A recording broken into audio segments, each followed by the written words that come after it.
मां Ramwati films private limited अपने अति विशिष्ट कार्यक्रम जीवन यात्रा का निर्माण ऐसे सामाजिक, राजनीतिक अथवा सार्वजनिक जीवन से जुड़े व्यक्तियों, महान पुरुषों व प्रेरणादायक पात्रों को लेकर करती है, जो समाज के किसी खास क्षेत्र में अपने विशेष क्रियाकलापों के कारण जाने समझे जाते हैं। हमारे चूंकि सभी पात्र जीवित होते हैं, अतः उनमें गुण दोष निकालना स्वाभाविक है।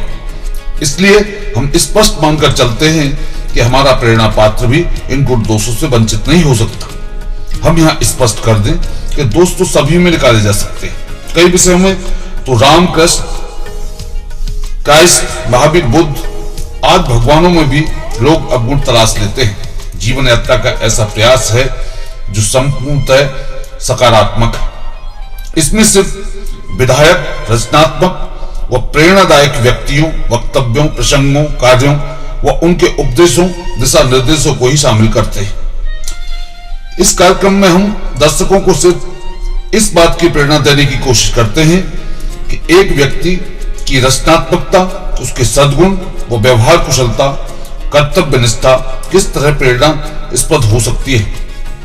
इस कार्यक्रम में हम अपने पात्र के अवगुणों पर कोई विचार या किसी के विचारों से कोई सरोकार नहीं रखते हैं। अतः हमारा पात्र केवल प्रेरणा पात्र है। हमारे दर्शकों को उसमें कई अलग गुण दोष नजर आ सकते हैं, हो सकते हैं इनसे हमारा कोई सरोकार नहीं है। श्री RC भारती दिल्ली राष्ट्रीय राजधानी क्षेत्र के एक अद्भुत व चमत्कार कर देने वाले व्यक्तित्व के मालिक एक प्रेरणा पुरुष हैं। उनके क्रियाकलाप निश्चित ही इस कार्यक्रम को दिखाने से पूर्व समाज में अपना अस्तित्व कायम कर चुके हैं। भारती जी के नाम से विख्यात यह व्यक्तित्व आज समाज का अहम हिस्सा बन चुका है। गांधी जी ने कहा था कि कोई भी व्यक्ति बिना स्त्रीण गुणों के महान नहीं बन सकता।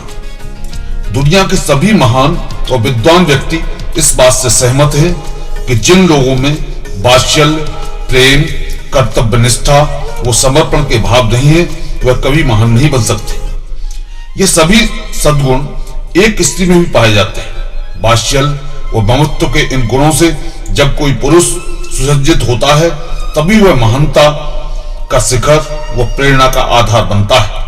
श्री भारती जी के विषय में कुछ ऐसे ही विचार हमें कार्यक्रम बनाते वक्त प्राप्त हुए। स्कूल के छात्र छात्राएं हों या उनके मित्र संबंधी, सभी किसी ने किसी रूप में श्री RC भारती के इन गुणों का बखान किए बगैर नहीं रहा जाता।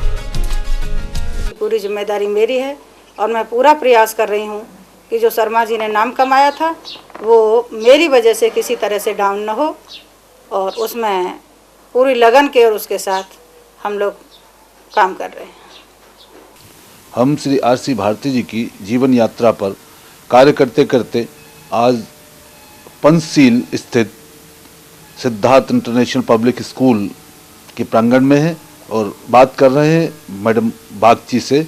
वो कैसा सोचती हैं उनके बारे में। ये यहाँ की प्रिंसिपल हैं और इन्होंने एक लंबा समय श्री RC जी के साथ गुजारा है। मैं महसूस करता हूँ कि इनकी बातचीत किए बगैर हमारा ये कार्यक्रम बिल्कुल अधूरा और अपनी गति के साथ नहीं जुड़ता, इसलिए इनसे बात करना आवश्यक है। नमस्कार करता हूँ मैडम बागची आपको और जानना चाहता हूँ श्री RC भारती के जीवन जब से आप आई हैं, उनसे आपके साथ उनके स्कूल में आपने ज्वाइन किया है, तब से लेकर अब तक आप कैसा सोचती हैं उनके बारे में? उन्होंने हमें एक स्कूल, पहले हम यहाँ शिक्षक के रूप में आए थे, फिर उन्होंने हमें एक यहाँ के प्रिंसिपल रूप उन्होंने सौंपा है। और जब ये हमने सोचा कि उन्होंने बहुत बड़ी चीज़, बहुत बड़ी दायित्व उन्होंने हमको दिया है, तो ये जो दायित्व सब उन्हीं से हमने सीख के ही चलाया है, स्कूल चलाया है। तो ये चीज़ मुझे बहुत अच्छी लगी, ये चीज़ मुझे बहुत अच्छी लगी जो उन्होंने हमें सोचा है एक स्कूल चला सकेंगे हम, इतनी बड़ी दायित्व दिया ये। और सभी काम जो हम उनको देख रहे हैं सभी कुछ अच्छे ही हैं, बहुत बढ़िया व्यक्ति हैं। उनके लिए जो भी कुछ हम कहेंगे वो ही कम है। सिंप्लिसिटी। आज एक इतने सारे स्कूल चलाते हुए भी उनमें जरा सा भी गर्व एवं घमंड जो चीज़ एक इंसान में होता है, वो चीज़ 1% भी उनमें नहीं है। सबको लेके उनका चलना, छोटे से लेके बड़े तक सबको मिलके चलाना, ये सब उनसे हमने सीखा है। आरसी भारती जी को कितने समय से जानती हैं? मतलब एक हमारे स्कूल के वो संस्थापक या मालिक ही नहीं, मैं उनको एक पिता की तरह भी मानती हूँ। हमने बहुत कुछ सीखा है उनसे और हमें आगे भी उनसे बहुत कुछ सीखना है। उनके साथ हमने इतना कुछ सीखा था, शायद जब मैं यहाँ आई थी इस स्कूल में, मुझे ऐसा लगता है कि मैं इससे पहले कुछ भी नहीं थी। यहाँ आके मैंने बहुत कुछ पाया है, इस स्कूल से बहुत कुछ सीखने को मिला और आगे भी मिलेगा। मुझे इस बात पे बहुत गर्व है कि मैं आरसी भारती जी के स्कूल से और उनके परिवार से जुड़ी हुई हूँ और हमेशा बनी रहना चाहूँगी। शिक्षा के क्षेत्र में प्रयास है कि गांव के इस एरिया में उन्होंने जो ये स्कूल खोले हैं, तो ये अनूठा प्रयास है। वास्तव में यहाँ के बच्चों को इससे बहुत लाभ हो रहा है। आरसी भारती लगभग 30-40 वर्षों से इस क्षेत्र में हैं और पहले उन्होंने ढिंढार में स्कूल खोला। अब ये ऑन रोड जो ये स्कूल बना है, इससे मैं ये समझती हूँ कि यहाँ के जो आसपास के गांव हैं, वहाँ के बच्चों को बहुत लाभ हो रहा है और ये प्रयास निश्चित रूप से प्रशंसनीय है। विभिन्न क्षेत्रों में उन्होंने समाज की सेवा, समाज सुधारक के रूप में भी, और शुरू से लेकर इतनी मेहनत, कड़ी मेहनत, परिश्रम, ये सब प्रयास करके उन्होंने अपने जो एक छाप छोड़ी है समाज पर, वो भी निश्चित रूप से प्रशंसनीय तो है ही है। मैं तो उनको पिता तुल्य मानता हूँ मैं, क्योंकि उनका जो छोटा बेटा है उनका दोस्त भी हूँ, तो बहुत अरसे से जानता हूँ कि वो तो ऐसे समाज सेवी हैं कि मुझे तो आसपास कोई नज़र भी नहीं आता है कि क्योंकि शिक्षा के क्षेत्र में जो उन्होंने मतलब इतना योगदान, मैं ढिंढार 10 साल से देख रहा था कि वहाँ पे ऐसे लोग आते थे जिनके पास पैसा नहीं है, खाने के लिए रोटी नहीं है, मुझसे कह दिया करते थे जो दे दे ठीक है, नहीं तो कोई बात नहीं, केवल बेटा इन्हें पढ़ाएगा, शिक्षा देगा, कपड़े नहीं है, ड्रेस नहीं है, कोई बात नहीं, अपनी तरफ से बहुत औरों को भी फ्री कर दिया। वे बड़े प्रतिभाशाली विद्यार्थी रहे मेरे साथ में, और हमने उन्होंने गांव की शिक्षा प्राप्त करने के बाद में केएन इंटर कॉलेज मुरादनगर से इंटर पास की। इंटर पास करने के बाद में हम तो गांव में रह गए, टीचर लग गए। उन्होंने सादरा जाके एमएमएच कॉलेज गाजियाबाद से एमए पास की। सौभाग्य से उनको जो उनकी घरवाली है, संगनी है, वो भी पढ़ी लिखी मिल गई, और मेरे ही सामने उन्होंने एक छोटी सी संस्था चलाई भोलेनाथ नगर में, और वे इतने परिश्रमी आदमी हैं। आज मेरे विचार में हमारे गांव से, गांव का नाम जितना उन्होंने कर दिया और शायद किसी ने नहीं किया। धनवान तो बहुत होते हैं, लेकिन शिक्षा के प्रति जितना रुझान उनका है, इतना मुझे और किसी का नहीं पाया है। और मेरे रिश्ते में चाचा लगते हैं, लेकिन मुझे अपने छोटे भाई की जगह मानते हैं, और मैं उनका बहुत अधिक सम्मान करता हूँ। और भगवान से बिल्कुल प्रार्थना करता हूँ अगर वे जब तक हैं जो अपने इस उसमें कार्य में ऊपर ही बढ़ते चले जाएं। पिता के गुजरने के बाद, पिता के की अनुपस्थिति के बाद इस भाई ने, हमारे ने अपनी गांव का और परिवार का तो किया ही किया, पर माँ की कोख से, ऐसी माँ की कोख से जन्म लिया कि अपनी माँ को भी ऊंचा उठा दिया। समझे जी? उन्होंने भैंस रख के दूध बेच के आया, बेचारी ने घी बेच के आया, कुछ करा, उन्होंने जो है इनको पढ़ाया था। और उसके बाद हमारे चाचा निरोतम ने इनको इंटर के बाद में निरोतम जी ने पढ़ाया। हमारे परिवार में हमारे ताऊ जी ने इतना नाम और इतना सम्मान पाया है क्षेत्र में, शिक्षा क्षेत्र में, तो हमें तो बड़ा गर्व महसूस होता है ये सोच के कि हमारे ताऊ जी हैं और आज उनका शिक्षा क्षेत्र में बहुत ही अच्छा नाम है, और शादरे में एक हस्ती भी माने जाते हैं फाइनेंशियली और वैसे भी शिक्षा क्षेत्र में। तो हमें तो बड़ा गर्व महसूस होता है और बहुत खुशी है। मैं भारती जी के बारे में एक दफ़े की बात बता रहा हूँ जी। हमारे वो पढ़ने के लिए जा रहे थे स्कूल में। जब उधर से आए तो बारिश होगी बहुत तकड़ी। रास्ते में सरमबाद और सरना के बीच में एक नाला पड़ता था। हमने इतना पानी आ गया, हमारा गड़ा गड़ा पानी आ गया। वो मेरे से 4 आंगल लंबे जब भी थे और आज भी हैं। हाँ चलो जो भी हैं जी। और हम उस नाले में बह लिए। पता नहीं भगवान की माया ही, कोई पेड़ से टहनी से हमारे हाथ आ गई, अलीगढ़ के बाहर चले आए। वे मेरे से कह ले अब से बाद में नहीं आएंगे इधर को, कच्ची सड़क ना आगे घूम के 2 मील का चक्कर काटने के बाद में।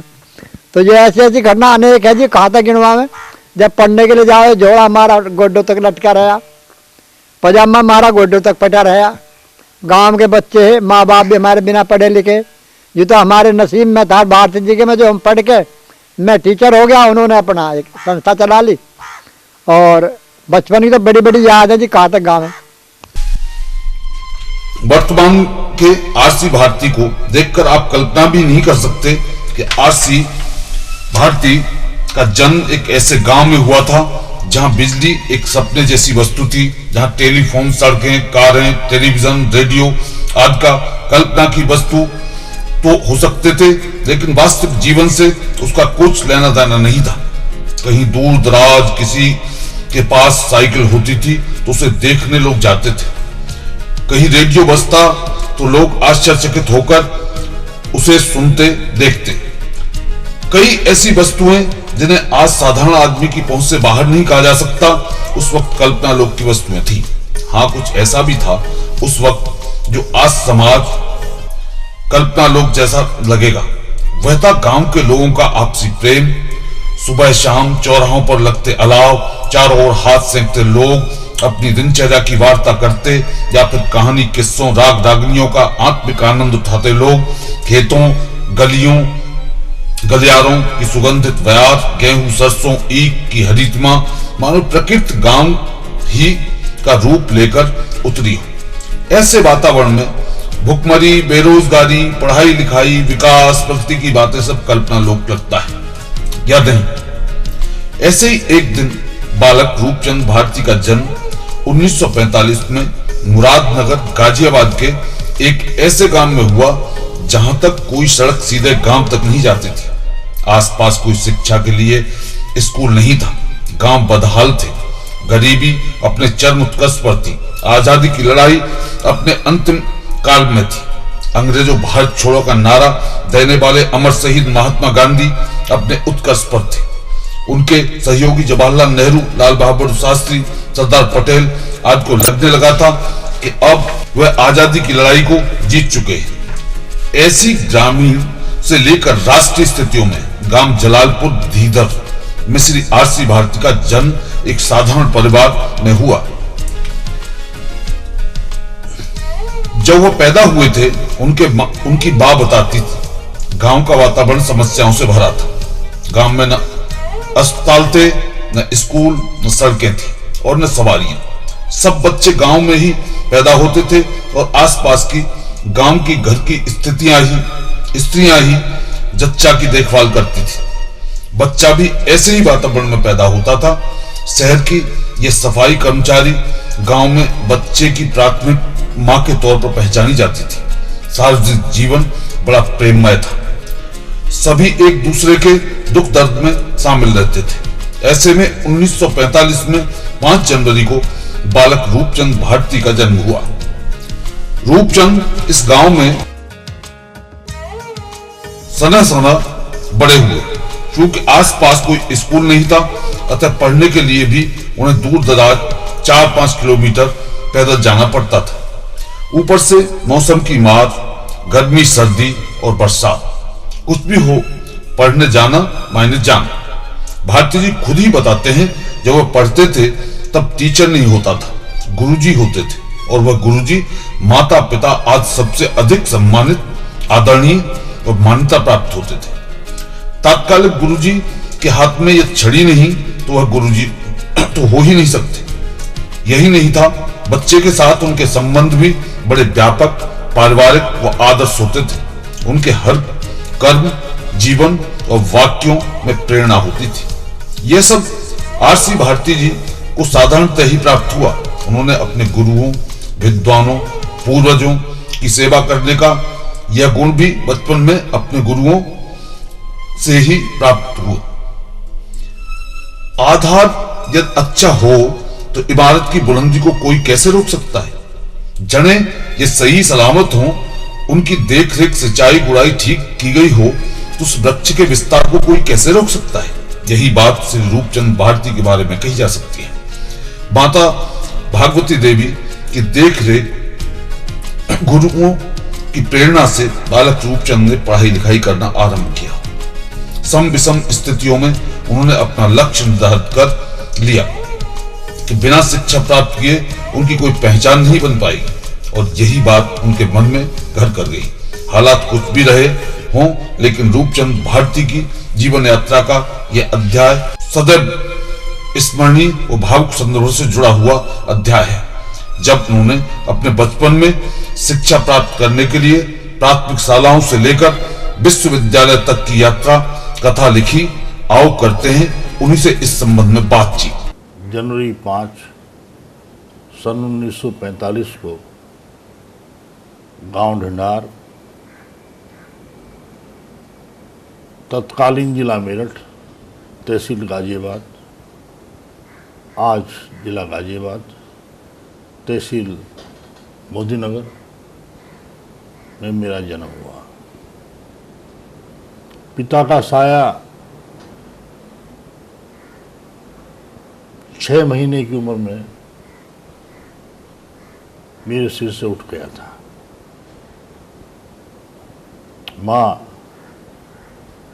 स्वर्गीय श्रीमती भगवती देवी ने मेरे जीवन को संवारने में, पालन पोषण करने में यथासंभव यथायोग जो भी उनसे बन पड़ा मेहनत मजदूरी के माध्यम से मुझे सिखाया, चलना फिरना बैठना उठना। मैं मानता हूँ परिवार बालक की पहली पाठशाला होती है। उस पाठशाला में बालक का जीवन शुरू होता है। उसी जीवन में उसमें कुछ बातें लिखी जाती हैं उस स्लेट पर, और स्लेट पर जो बातें लिखी जाती हैं उसी के जीवन से, उसके तौर तरीके से अग्रिम जीवन की व्यवस्था होती है। ऐसा मेरी मान्यता है, धारणा है। माँ भगवती देवी ने पूरे पुरुषार्थ मेहनत के माध्यम से मुझे प्राइमरी पाठशाला गांव के ढिंढार में ही पाठशाला में अध्ययन कराया, और सन 1956 में मैंने प्राथमिक पाठशाला से 5वीं पास किया।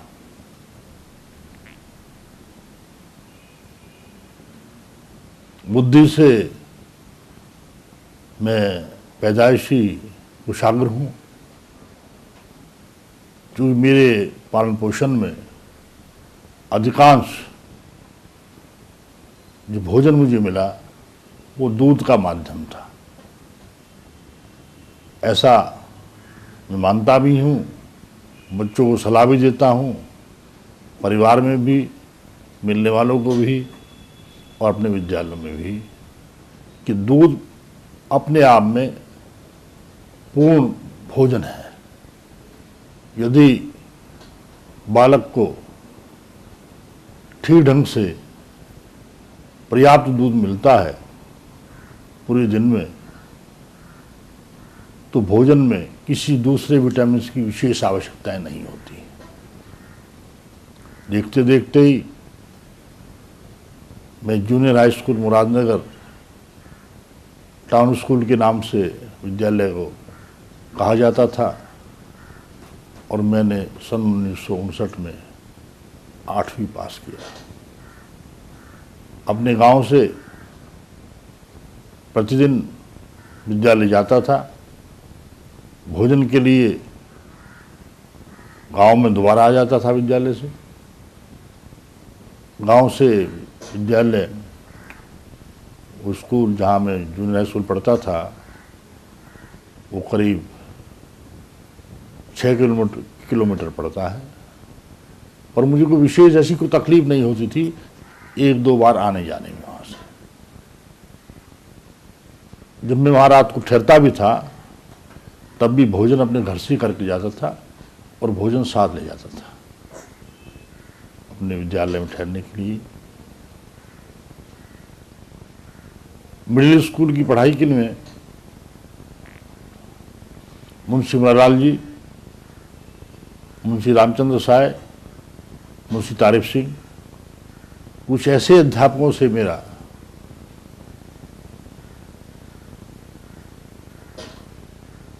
मिलन हुआ, मुलाकात हुई पढ़ाई के दौरान, कि उनके जीवन में पढ़ाई लिखाई, पाठशाला ही सबसे उत्तम कार्य था। वो जानते थे, समझते थे और बताते थे कि पढ़ाई लिखाई के माध्यम से ही जीवन का तौर तरीका, रूपरेखा और उसका संवार बदल सकता है, बन सकता है। ऐसी उन अच्छे अध्यापकों की मान्यता थी, का आदर्श था। जूनियर हाई स्कूल पास करते करते ही मुझे ये आभास हो गया था कि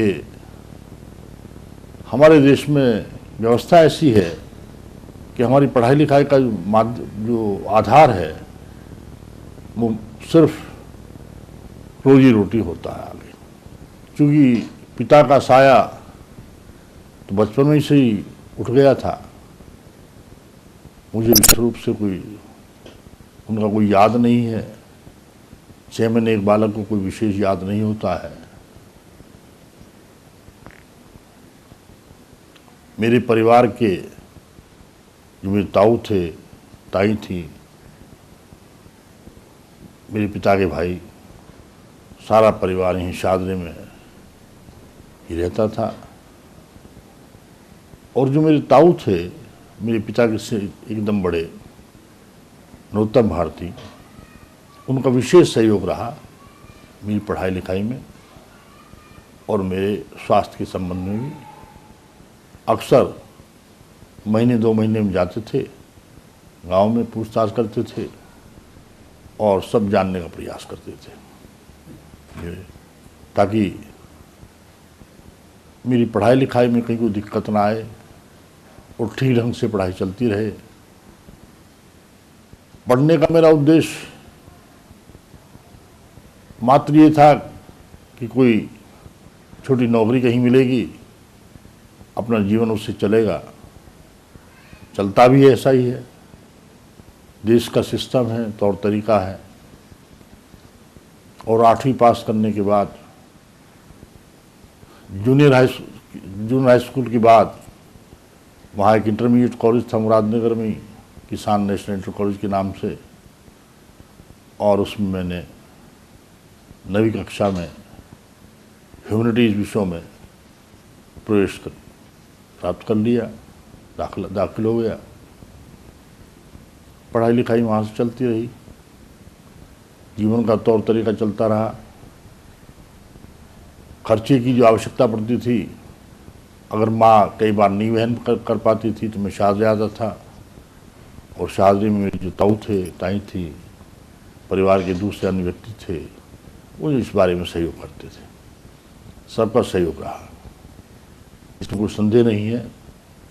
सब चाहते थे एक नेक इंसान बने, अच्छा लड़का हमारा हो और हमारे परिवार का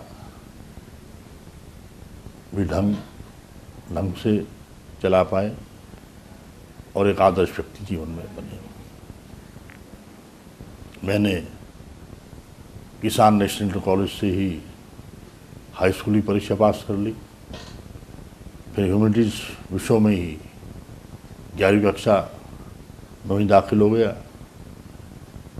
हाई स्कूल पास किया सन 61 में, और उसी इंटरमीडिएट कॉलेज से सन 63 में मैंने इंटरमीडिएट पास कर लिया।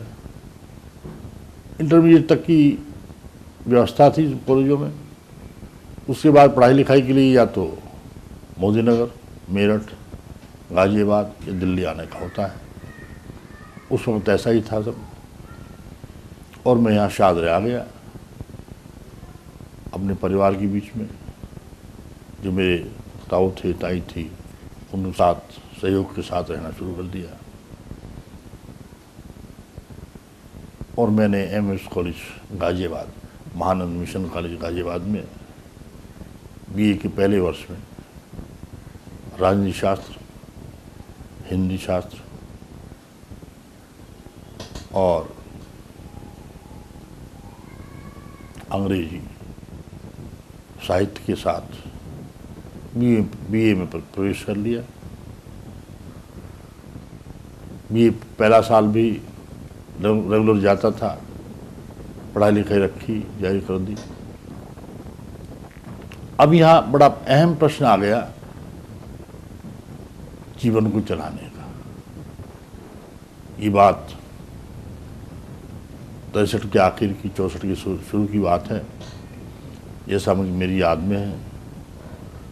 मैं बात सोचा, ये अपना खर्चात के लिए, अपने खर्चों के लिए हमें काम करना चाहिए। काम करने के लिए कृष्णनगर में मुझे एक पंडित विमल चंद्र विमलेश से मुलाकात हुई। उनके माध्यम से हमने एक छोटा विद्यालय शुरू कर दिया। उसमें 2 पैसे आते, कुछ वो खर्च करते, कुछ मैं अपने आप अपनी शिक्षा की व्यवस्था में करता। पढ़ाई लिखाई चलती रही और मैंने बहुत सहृदयता से बीए पास भी कर लिया। फिर सोचा अब हमें क्या करने का है, क्या करना चाहिए। नौकरी के लिए भी प्रयास किया एक दो जगह। बढ़िया नौकरी नहीं मिलती थी। जो नौकरी मिलती थी बाबू की, हेड बाबू की, दिल्ली म्यूनिसिपल कॉरपोरेशन में या दिल्ली शासन प्रशासन में वेतन मिलता था 200 रुपया, 250 रुपया। तो मैं अपनी मेहनत से, अपने परिश्रम से, अपने पठन पाठन के माध्यम से ये सब तो मैं बहुत सुबह सुबह उठते उठते ही कमा लेता था, बड़ी ईमानदारी के साथ। मुझे पढ़ाई लिखाई करने में 18-20 घंटे काम करने में कोई दिक्कत नहीं आती थी। जवान आदमी था, अच्छा कमाता था, अच्छा खर्च करता था। मेरे मित्र थे पंडित विमल चंद्र विमलेश, कहा करते थे, भाई क्या प्रकाश भी शास्त्री बोलते होंगे, जैसा तुम जादू करते हो अपनी कक्षा में जाकर, घंटों भाषण देना, घंटों अपनी बात समझाना और अपनी बात को विद्यार्थियों को जहन में उतार देना, ये हमारा लक्ष्य होता था। थकान आनी शुरू हो जाती है, परिवर्तन आना शुरू हो जाता है। सन 66 में श्रीमती अशोक कुमारी गुठाई गांव है, जिला बुलंदशहर में, उनके साथ मेरा विवाह हो गया। वो मैट्रिकुलेट तक पढ़ी लिखी लड़की थी। दोनों साथ काम करना शुरू कर दिए। फिर तो हमने एक विद्यालय, दूसरा विद्यालय, तीसरा विद्यालय, चौथा विद्यालय लगातार आज तक काम करते रहे हैं। गांव से मेरा संबंध जन्म से आज तक है। अपनी जवानी में भी गांव में जाता था, रहता था। अब भी उस गांव को मैं देखता हूँ, आता जाता हूँ। जहाँ तक परिवर्तन की बात है गांव में,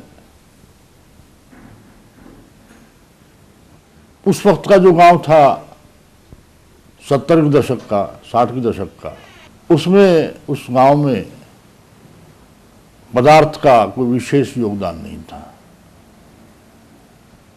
आदमी विशेष की जो आवश्यकताएं थी, परिवार की जो आवश्यकताएं थी, बहुत सीमित थी। सोच में तो बहुत विस्तार था तब भी। आज हालांकि इतना सोच नहीं है उनका। मैंने अपने गांव में तब भी देखा, गोपाल सिंह एमए पास की अंग्रेजी में और बड़ी तकलीफ़ों से पढ़ाया लिखाया गाँव वालों ने, उनके परिवार ने, और दुख सुख उठा के वहाँ से बॉम्बे चले गए। आर की स्टूडियो में नाइट इंचार्ज रहे बहुत देर तक, वापस गांव चले आए। अब भी कहते हैं गांव अच्छा होता है, पर गांव में जो बातें उस समय थी, जो गरीब का दुख सुख उस समय लोग देखते थे, समझते थे, अब ऐसा नहीं है। आमतौर पे 60-70 के दशक में आज़ादी मिली थी, देश को जरूरत थी लोग काम करने की, लोग काम भी करते भी थे, पर एक परिवर्तन की आवश्यकता थी। परिवर्तन काफी सीमा तक आ गया, पर सोच में परिवर्तन नहीं आया। आज भी गांव का जो अमीर आदमी है वो दिन प्रतिदिन अमीर होता जा रहा है, और गरीब की जो अवस्था है उसमें कोई विशेष परिवर्तन नहीं हो पा रहा है। हम तो शहर में यहाँ रहते हैं, शहर को देखते भी हैं व्यक्तिगत। यहाँ की सड़कों को, नई दिल्ली पुरानी दिल्ली की सड़कों को देख करके लगता है गांव वहाँ तक कब पहुँचेगा। कोई सरकार इस बारे में बहुत कम सोच पाती है। आज भी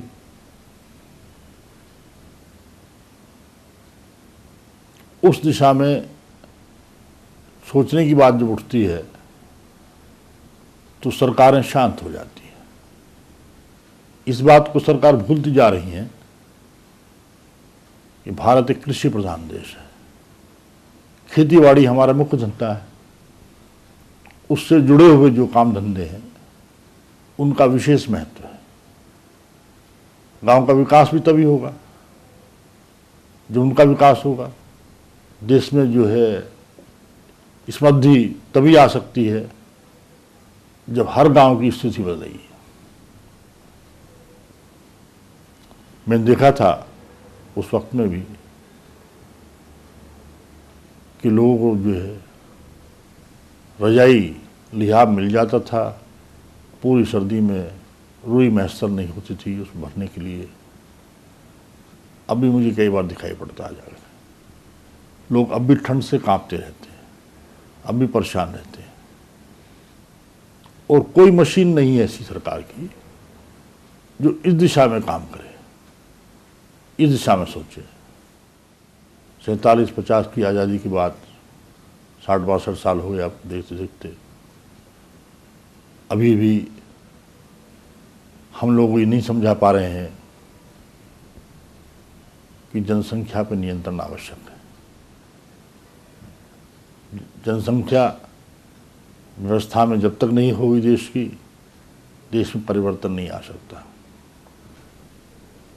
गांव का हर व्यक्ति किसी न किसी माध्यम से शहर से जुड़ गया है, चाहे तो उसका बेटा पुलिस में भर्ती है, सेना में भर्ती है, किसी मिल में काम करता है, उसका भाई बंधु रिश्तेदार, शहर से उसका संबंध हो गया है। और शहर से संबंध होने से शहरी जीवन से उसका इत्तेफाक हो गया है, उसका मिलन हो गया है, उसके चरण में शहरीकरण आ गया है।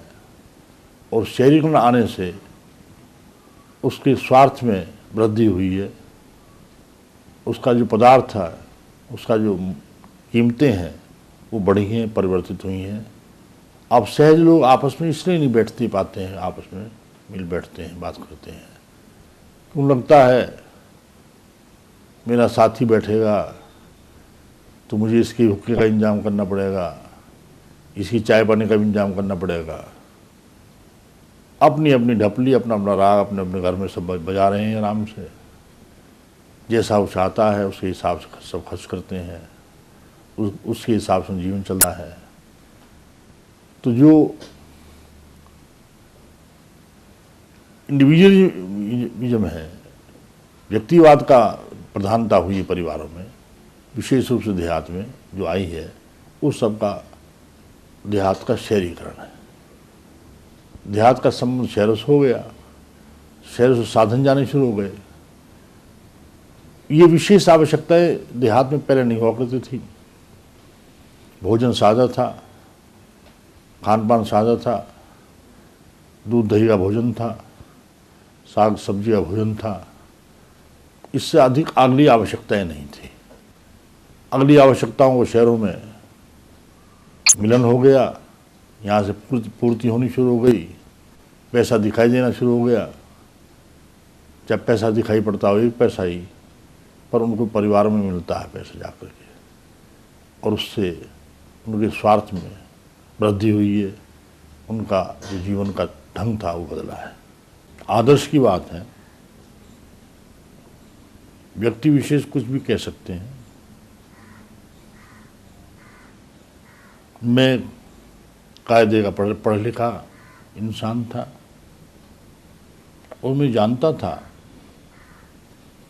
कायदे की पढ़ाई लिखाई से समाज में परिवर्तन हो सकता है,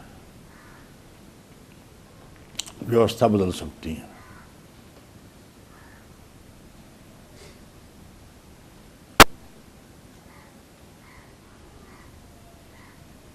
शिक्षण संस्थाओं का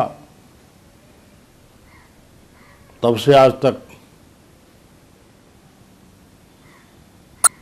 बहुत व्यवसायीकरण हो चुका है। न मैं रोक सकता, न कोई सरकार रोक सकती, न कोई दुनिया में कोई तंत्र ऐसा बना है जो इसमें परिवर्तन कर सकता हो। क्योंकि संवैधानिक दृष्टि से ये जिम्मा, ये उत्तरदायित्व सरकार का है कि हर बालक बालिका सही ढंग से कायदे से पढ़ा लिखा हो, उसे रोजगार मिले, काम धंधा मिले। नहीं मिल पाता है, पढ़ाई लिखाई प्रॉपर्ली नहीं हो पाती सही ढंग से, उस सब के लिए हम सब जिम्मेदार हैं। कोई व्यवस्था को दोष देना ही इसका जिम्मेदारी करना व्यवस्था के हित में अच्छा नहीं है। हम सब इसके लिए जिम्मेदार हैं। जहाँ तक मेरा मामला है,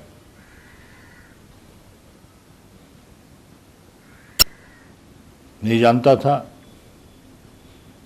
कि इस माध्यम से हजारों को, लाखों को शिक्षा मिलेगी, हजारों को रोजी रोटी मिलेगी, काम धंधा मिलेगा, और दाल रोटी रूपचंद भारती तुमको भी मिलेगी। मैं ऐसा मानता था, आज भी ऐसे ही मानता हूँ। हम काम करेंगे किसी भी दिशा में ईमानदारी से, नेक नियत से, निस्वार्थ भाव से, सब काम ठीक हो सकता है, सब ठीक चल सकता है।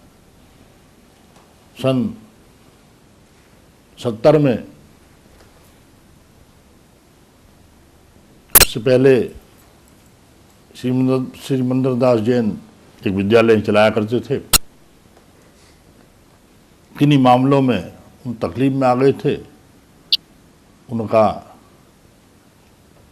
भाई शर्मा जी कहा करते थे मुझे, वो श्री मंदिर दास जी ऐसी जैन, अब भी फरीदाबाद में, जंगपुरा में काफ़ी विद्यालय उनके हैं।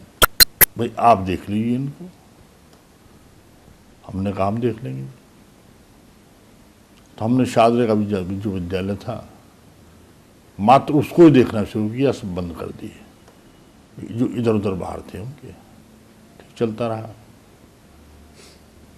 ढंग से, अच्छी शिक्षा देते थे, अच्छा इंतजाम था। और उस विद्यालय को सन 75 में म्यूनिसिपल कॉर्पोरेशन दिल्ली की शिक्षा विभाग से हमने माता करा दी। उसमें बहुत अधिक सहयोग था। आर्य बुक डिपो के मालिक थे मान सिंह जी, सेठ जी, अच्छे आदमी थे, बड़े नेक इंसान थे। साइकिल भी चलते थे हमारे सामने से। उन्होंने कहा जाकर ये अच्छे आदमी है, ये इनका काम कर दीजिए। काम कर दिया। प्राइमरी स्कूल के